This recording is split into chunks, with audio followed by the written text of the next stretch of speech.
So the question, where does space begin? It depends on your point of view. You could really ask, where does the atmosphere end? And as you think of the atmosphere where we live and breathe here on Earth, it doesn't just stop right above our heads. It doesn't stop at Mount Everest. It doesn't stop where the planes are flying. It goes on and on all the way up and just gets less and less dense the higher you go. And it's still there at a very high altitudes. When you go to where the space station is, only a couple hundred miles above the Earth, there's still enough air there to slow the space station down. And if you didn't reboost it with rockets, it would come back to Earth based on the air drag, just like when you're driving your car.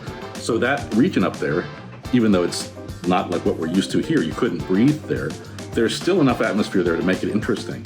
Not only is there air like we have on Earth, there's ionized gas, there's radiation. All those things together make that environment really dynamic and has something we call space weather. And in a sense, we live in the atmosphere of the sun. So there's this kind of dichotomy there where you go from the Earth's atmosphere, then you're in the sun's atmosphere, and then at some point you're outside that when you reach the heliopause and the heliosphere boundary.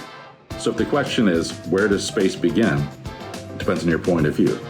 If you want to know where does the atmosphere end, it's about 400 miles over your head. But just remember that space above that is not empty. It's full of all kinds of interesting stuff.